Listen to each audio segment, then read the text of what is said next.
Oh, well, hello there, and welcome to Frank Reads. I'm Frank Hasmiller, and I've been reading some of my favorite stories lately, and I thought I'd share them with you. I enjoyed them, and I hope you will too. Today we are reading Chapter 8 of Alice's Adventures in Wonderland, one of the most popular children's books ever published. I do urge you to watch Chapters 1 through 7 before you watch Chapter 8. So let's dive right into Chapter 8, The Queens Croquet-Ground.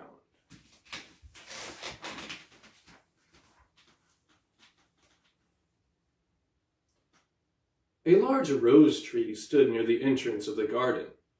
The roses growing on it were white, but there were 3 gardeners at it, busily painting them red. Alice thought this a very curious thing, and she went nearer to watch them. And just as she came up to them, she heard one of them say, "Look out now, 5. Don't go splashing paint over me like that." "I couldn't help it," said 5 in a sulky tone. "7 jogged my elbow." On which 7 looked up and said, "That's right, 5. Always lay the blame on others." "You'd better not talk," said 5. "I heard the Queen say only yesterday you deserved to be beheaded." "What for?" said the one who had spoken first. "That's none of your business, 2, said 7. "Yes, it is his business," said 5, "and I'll tell him. It was for bringing the cook tulip roots instead of onions." 7 flung down his brush and had just begun, "Well, of all the unjust things," when his eye chanced to fall upon Alice as she stood watching them, and he checked himself suddenly. The others looked round also, and all of them bowed low.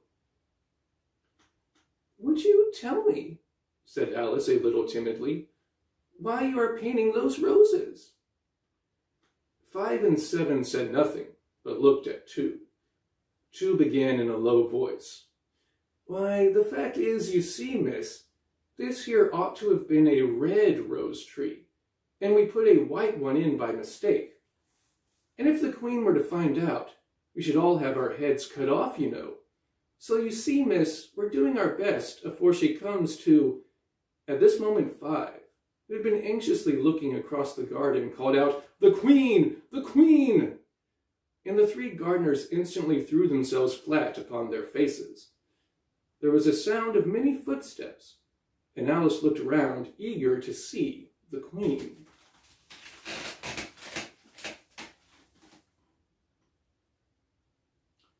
First came 10 soldiers carrying clubs.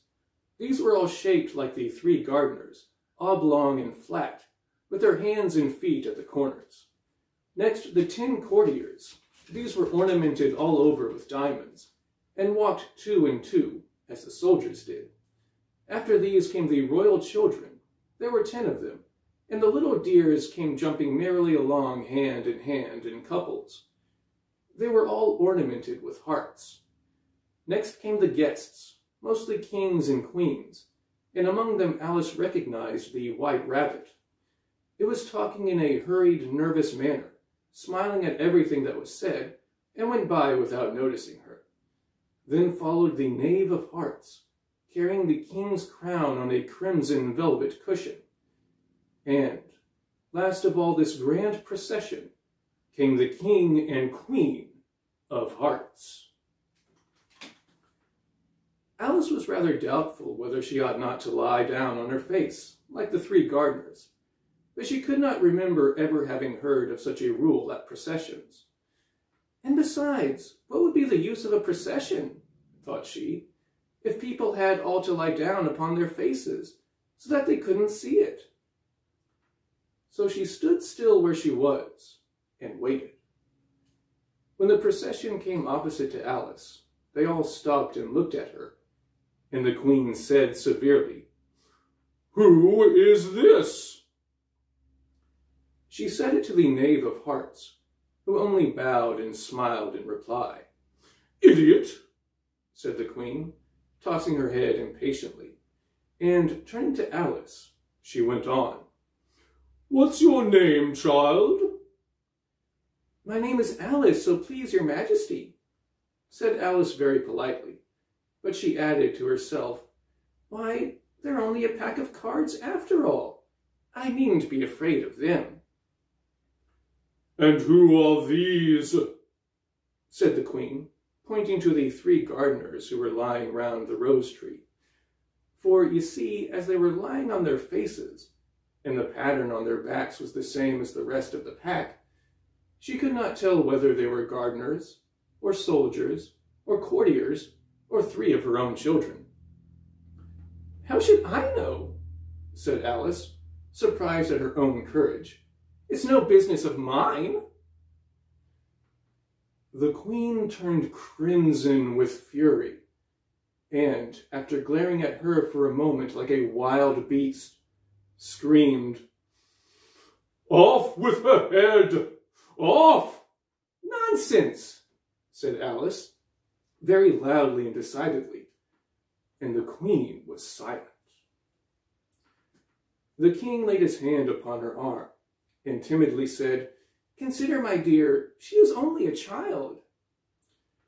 The Queen turned angrily away from him, and said to the knave, "Turn them over."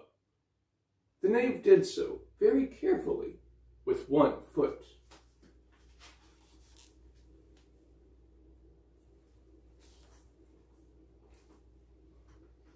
"Get up," said the Queen in a shrill, loud voice, and the 3 gardeners instantly jumped up, and began bowing to the King, the Queen, the royal children, and everybody else. "Leave off that," screamed the Queen. "You make me giddy." And then, turning to the rose tree, she went on, "What have you been doing here?" "May it please your Majesty," said Tu, in a very humble tone, going down on one knee as he spoke, "we were trying—" "I see," said the Queen, who had meanwhile been examining the roses. "Off with their heads." And the procession moved on, 3 of the soldiers remaining behind to execute the unfortunate gardeners, who ran to Alice for protection. "You shan't be beheaded," said Alice, and she put them into a large flower pot that stood near. The 3 soldiers wandered about for a minute or 2, looking for them, and then quietly marched off after the others. "Are their heads off?" shouted the Queen.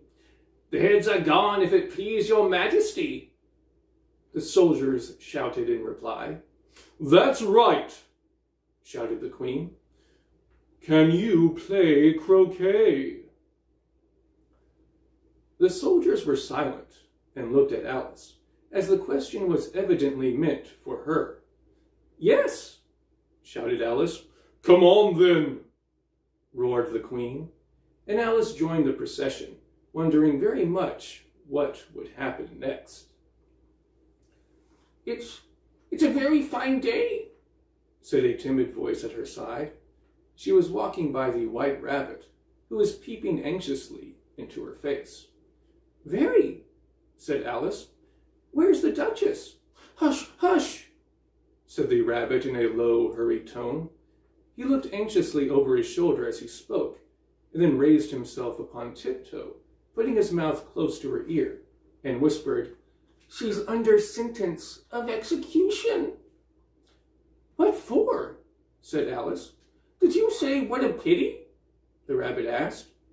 "No, I didn't," said Alice. "I don't think it's at all a pity. I said, 'what for?'" "She boxed the Queen's ears," the Rabbit began. Alice gave a little scream of laughter. "Oh, hush," the Rabbit whispered in a frightened tone. "The Queen will hear you. You see, she came rather late, and the Queen said—" "Get to your places," shouted the Queen in a voice of thunder, and people began running about in all directions, tumbling up against each other. However, they got settled down in a minute or 2, and the game began. Alice thought she had never seen such a curious croquet ground in her life. It was all ridges and furrows. The balls were live hedgehogs. the mallets live flamingos, and the soldiers had to double themselves up and to stand on their hands and feet to make the arches. The chief difficulty Alice found at first was in managing her flamingo. She succeeded in getting its body tucked away comfortably enough under her arm, with its legs hanging down, but generally, just as she had got its neck nicely straightened out and was going to give the hedgehog a blow with its head, it would twist itself round and look up in her face with such a puzzled expression that she could not help but bursting out laughing. And when she had got its head down and was going to begin again, it was very provoking to find that the hedgehog had unrolled itself and was in the act of crawling away. Besides all this, there was generally a ridge or furrow in the way wherever she wanted to send the hedgehog to, and as the doubled-up soldiers were always getting up and walking off to other parts of the ground, Alice soon came to the conclusion that it was a very difficult game indeed. The players all played at once without waiting for turns, quarreling all the while, and fighting for the hedgehogs, and in a very short time the queen was in a furious passion, and went stamping about and shouting, "Off with his head!" or "Off with her head!" about once in a minute. Alice began to feel very uneasy, to be sure. She had not as yet had any dispute with the queen, but she knew that it might happen any minute. And then, thought she, what would become of me? They're dreadfully fond of beheading people here. The great wonder is that there's anyone left alive. She was looking about for some way of escape, and wondering whether she could get away without being seen, when she noticed a curious appearance in the air. It puzzled her very much at first, but after watching it a minute or two, she made it out to be a grin. And she said to herself, "It's the Cheshire Cat. Now I shall have somebody to talk to." "How are you getting on?" said the cat, as soon as there was mouth enough for it to speak with. Alice waited till the eyes appeared, and then nodded. "It's no use speaking to it," she thought, "till the ears have come, or at least one of them." In another minute the whole head appeared, and then Alice put down her flamingo and began an account of the game, feeling very glad she had someone to listen to her. The cat seemed to think that there was enough of it now in sight, and no more of it appeared.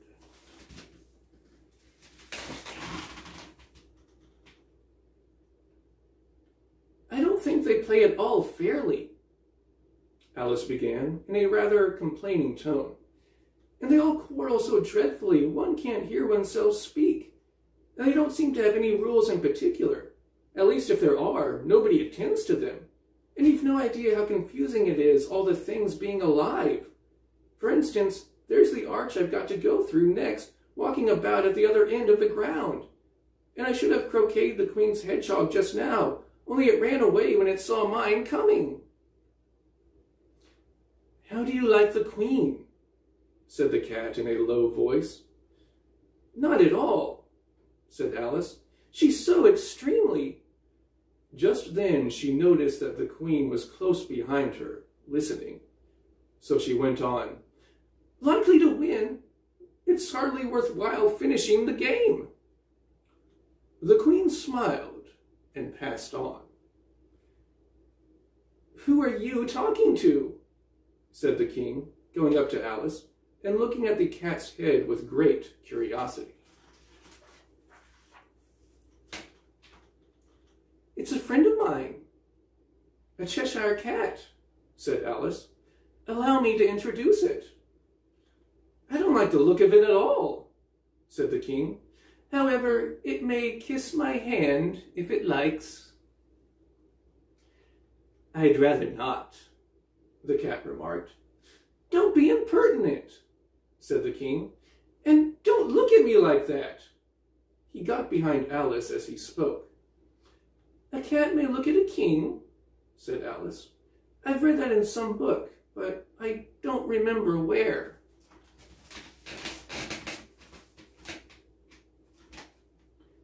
Well, it must be removed, said the king very decidedly, and he called the queen, who was passing at the moment.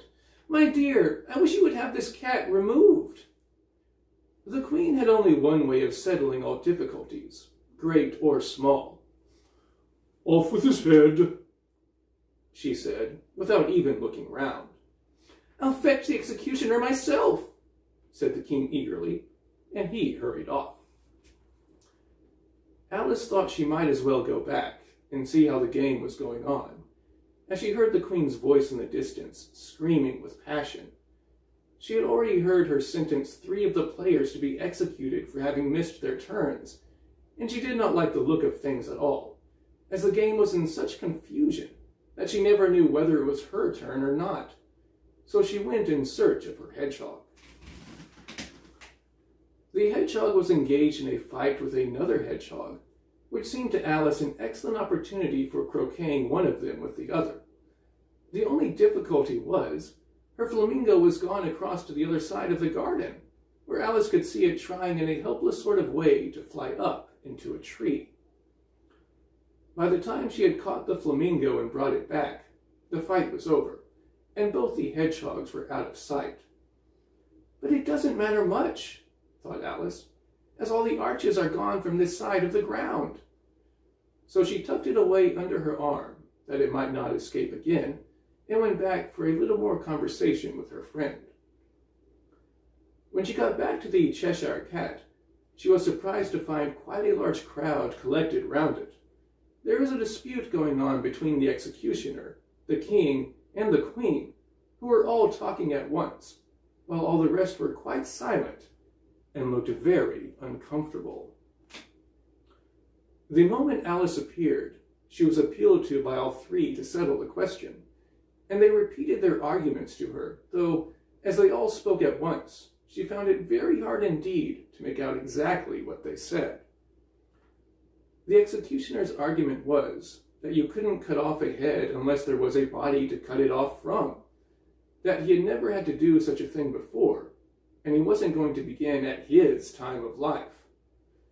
The king's argument was that anything that had a head could be beheaded, and that you weren't to talk nonsense. The queen's argument was that if something wasn't done about it in less than no time, she'd have everybody executed all round. It was this last remark that had made the whole party look so grave and anxious. Alice could think of nothing else to say but, "It belongs to the Duchess. You'd better ask her about it."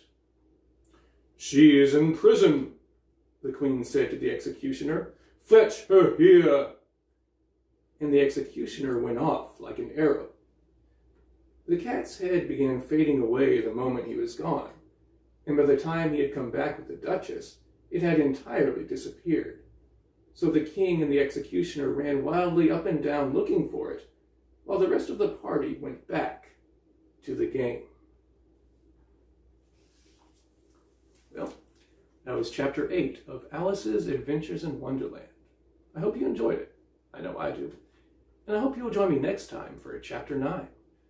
Until then, keep reading.